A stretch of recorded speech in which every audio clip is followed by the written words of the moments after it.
Oh, excusez-moi, je faisais un petit somme. Alors parce que c'est terrible, moi je sais pas vous, hein, mais on vit un monde. Hein.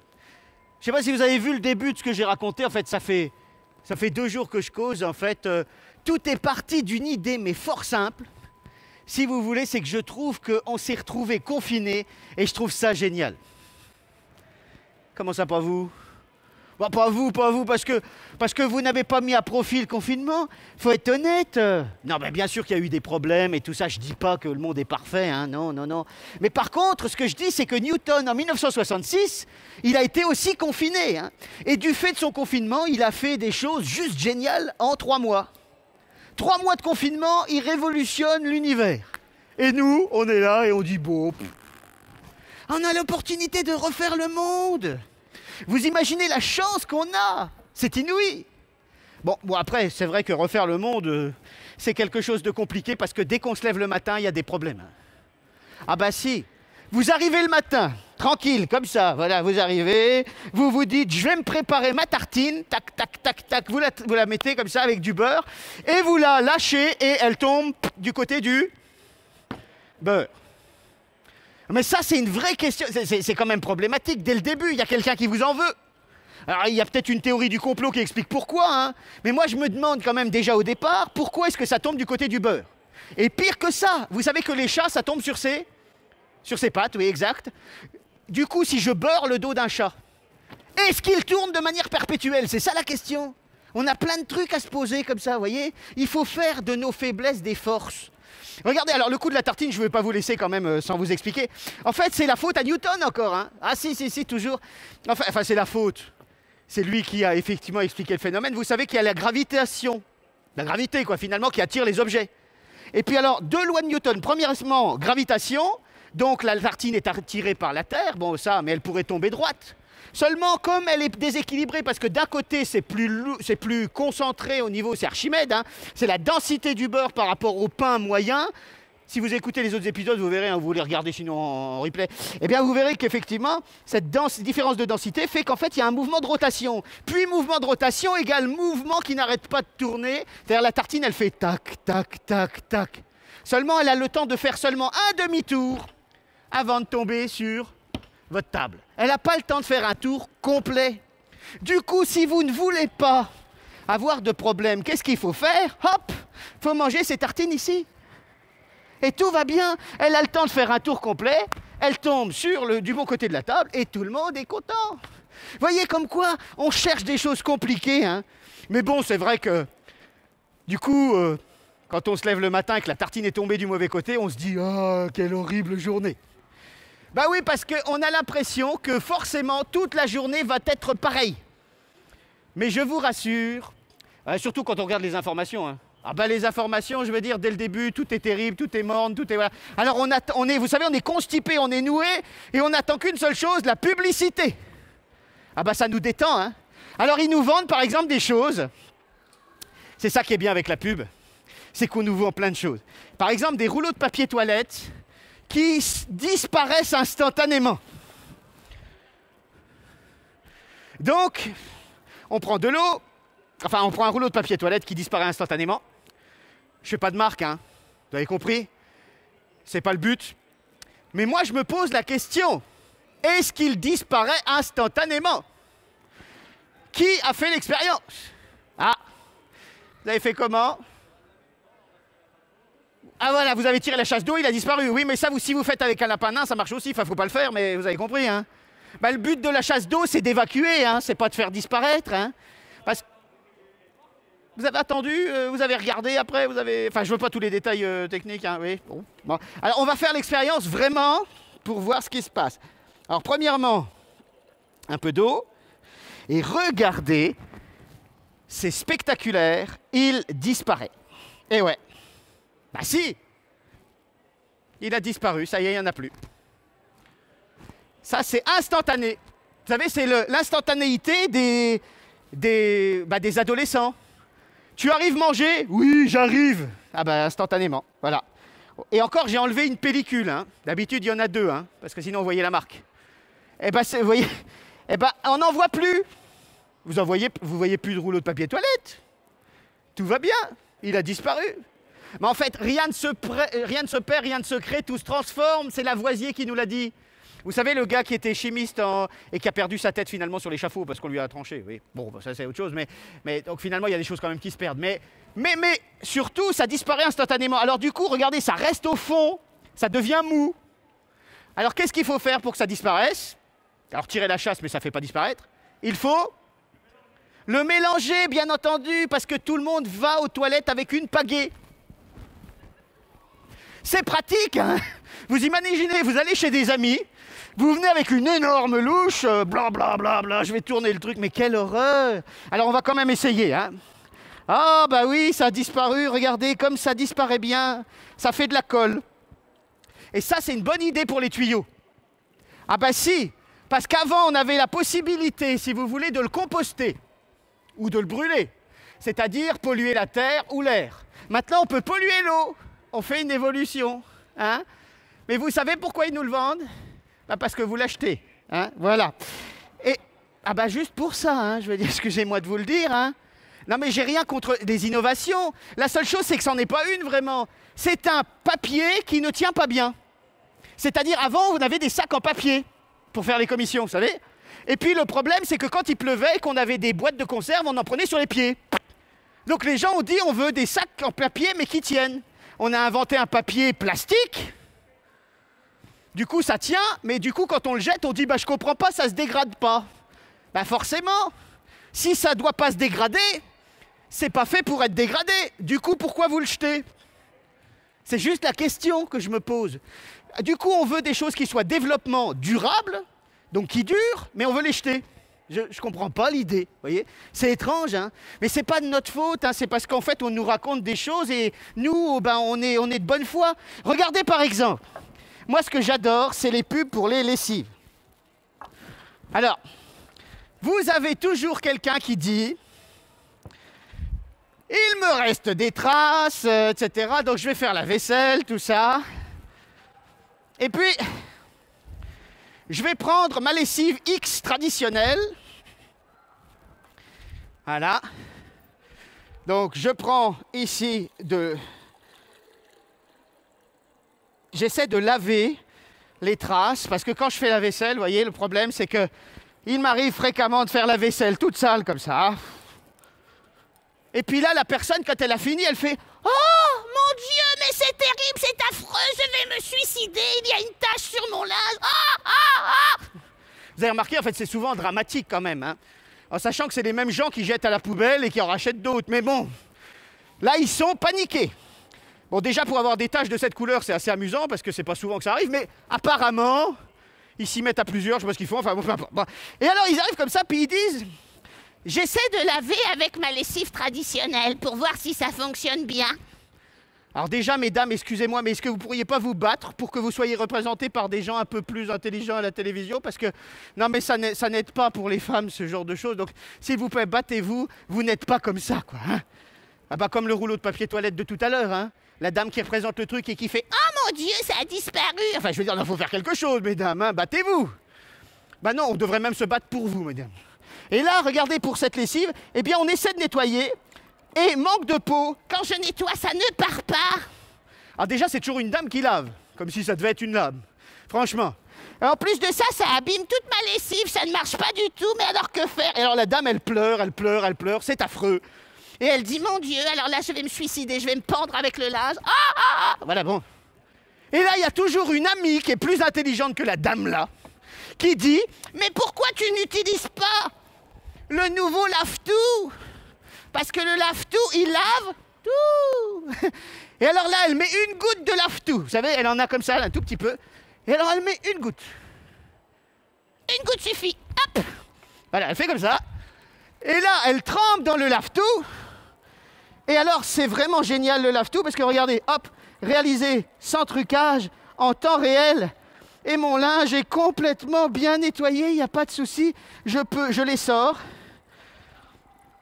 Et je constate que la tache a disparu. Et aujourd'hui, mesdames et messieurs, je vous ferai le lave-tout pour absolument 3 fois rien, puisque ça lave tout. Et donc, je vous propose 3 litres de lave-tout en eau chaude, je sais pas. Et les gens sont contents, ils achètent. Mais le problème, c'est que là, Je n'ai pas lavé, je ne peux pas laver à cette vitesse. J'ai fait transformer ma tache de la couleur du vêtement. Parce qu'en réalité, le colorant qui était rose violacé, qui est ici, il change de couleur en fonction du milieu dans lequel il est. Quand c'est un peu plus acide, ou quand c'est l'est un peu moins, eh bien, quand c'est moins, il reste rose, et quand c'est un peu plus acide, il disparaît, il devient blanc, de la couleur du vêtement. Ça veut dire que si je retrempais ça dans quelque chose de moins acide, la tache réapparaîtrait au même endroit. On ne peut pas laver aussi vite. C'est pour ça que maintenant, ils vous font des petits... Vous savez, ils marquent en dessous, attention, ceci est une simulation de ce que ça pourrait faire si vraiment ça lavait. Mais c'est marqué en petit, donc on ne le voit pas. Mais vous voyez, c'est étonnant. Mais toute la journée, on nous propose des choses comme ça. Puis alors nous, on est là, on y va. Hein. Ah ben, c'est incroyable. Mais vous savez pourquoi? C'est parce qu'en fait, on a envie de rêver. Ben, toute la journée, on n'a que des informations diaboliques. Et pour le seul moment de détente, c'est le moment où on nous vend un truc. Donc on est content, nous. Regardez par exemple, une autre problématique. Mais ça, c'est pas nouveau comme problème. Hein. Je vous en donne un autre. Ici, tout bête. Quelque chose que nous ont expliqué nos parents depuis très longtemps. Par exemple, ici, j'ai proposé... Alors, je vais mettre un peu de colorant ici pour qu'on voit mieux les choses. Voilà, c'est un petit peu coloré. Et j'ai demandé hier de faire une expérience. Il y a des gens qui n'ont peut-être pas vu, mais je vous la redonne si jamais vous nous rejoignez aujourd'hui.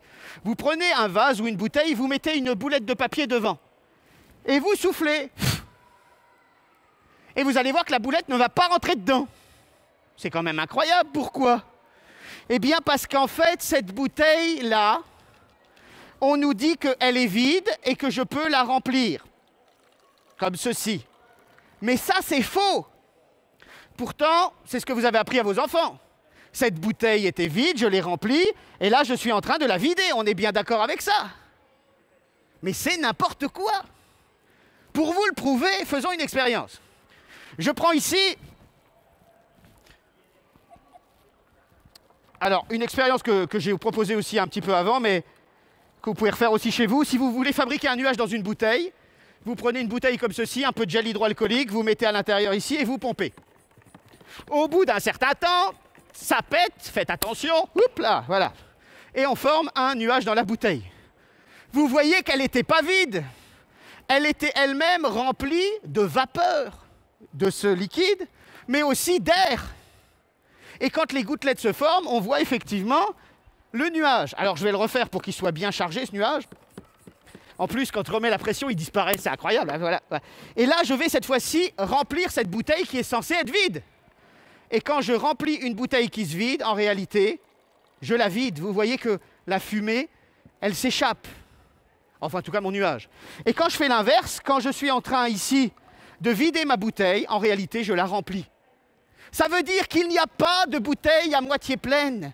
Il n'y a pas de bouteille à moitié vide. Elles sont toutes 100% remplies.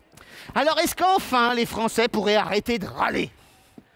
Mais c'est vrai, on se plaint toujours. Oh, il n'y a pas ceci, il n'y a pas ça. Oh, vous n'avez pas le droit de rentrer. Oh, les toilettes sont comme ci. Ah, c'est ça. Mais stop! Souriez, la vie est belle! Arrêtez d'embêter le monde et voyez comme elle est jolie. Laissez-nous travailler pour que le monde soit meilleur. Voilà ce qu'on vous demande. Et c'est ce que vous devez faire tous les jours. Vous devez déjà sourire. Vous savez, souvent les gens me disent, depuis qu'il y a le masque, on ne peut même plus sourire. Ça, je l'ai remarqué, ils souriaient déjà pas les gens. Mais ma fille m'a fait une remarque extraordinaire. Elle s'appelle Séraphine, elle est là. Et elle a dit la chose suivante. Figure-toi que quand on regarde bien au fond des yeux, on voit si les gens les plissent, et s'ils les plissent, c'est qu'ils sourient. Alors, attachez-vous aux petits détails. C'est ça, la vie. Alors, parce qu'on a l'impression que le monde ne va jamais changer. C'est vrai que le monde, vous savez, il est un peu comme, ce culbuto. C'est-à-dire que, vous savez, le culbuto, moi je trouvais ça toujours génial quand j'étais gamin. On a un truc qui est là, et puis il revient par là. C'est incroyable, alors on y revient. Voilà, hop. Alors comment ça fonctionne? Regardez, je vous l'ai montré. J'ai mis ici un liquide hyper visqueux. Du sirop de glucose, par exemple. Et quand vous l'avez ici et que vous lâchez, hop, ça reprend sa position d'équilibre. Pourquoi? Parce qu'en fait, il faut lutter contre l'équilibre pour aller plus loin. Et ça, c'est ce qu'on doit faire aussi tous les jours. C'est plus facile de rester dans ses pantoufles, dans son canapé. Ce qui est difficile, c'est changer le monde. Ouh là, j'en ai mis partout. Du coup, vous avez vu, quand on change le monde, il y a un risque. Un risque que les choses changent profondément et qu'on puisse regarder à l'intérieur comment ça fonctionne. Mais là, c'est super parce que regardez, on n'a pas tellement cassé le monde, on en trouve une nouvelle version. Un liquide qui peut couler autrement. Et ça m'inspire de nouvelles choses. C'est ce qu'on appelle la viscosité. Chaque liquide n'a pas forcément la même vitesse d'écoulement. Celui-ci, par exemple, il est hyper visqueux par rapport à l'eau. Pourquoi? Parce que les petits grains de matière qui sont dedans, finalement, eh bien, ils se tiennent un peu plus la main. Ils sont un tout petit peu plus solidaires que dans l'eau. Et ça permet des choses qu'on penserait jamais possibles. Juste parce qu'on change un tout petit peu de point de vue. Bon, c'est pas tout ça, mais je vais le laisser par là. Et puis regardez, c'est amusant, parce qu'on dirait presque, effectivement, quelque chose de solide. Parce que c'est finalement quelque chose qu'on appelle un polymère, qui est à la limite du solide et du liquide, tellement qu'il est visqueux. Alors, allons plus loin. Grâce à cette affaire, je peux par exemple faire ceci. Ici, j'ai pris une balle avec du sirop de glucose et une bille à l'intérieur. Alors, si j'avais une bille un peu plus lourde, je pourrais même la faire descendre au ralenti. Je peux la faire. Alors ça, j'ai une vidéo là-dessus, vous pouvez me contacter. Il n'y a pas de souci, je vous enverrai la vidéo avec grand plaisir. Elle peut descendre au ralenti si la bille est très lourde. Mais si elle n'est pas trop lourde, remarquez la chose suivante. Je lance en ligne droite, mais finalement, elle tourne. Pour mieux le voir, on va se mettre ici. Regardez. On va se mettre ici. On va faire un petit peu de place parce que je suis un cochon, j'en mets partout, je sais. Bon, voilà. Mais regardez. Quelque chose qu'on lance en ligne droite, ça doit continuer en ligne droite. Vous allez voir sur les écrans, vous inquiétez pas, on vous montre les choses correctement. Regardez quand je suis là. Hop, quelque chose qui va en ligne droite, en fait, ça tourne en rond. C'est rigolo. C'est complètement fou. Je le lance en ligne droite, et il tourne une fois d'un côté, une fois de l'autre.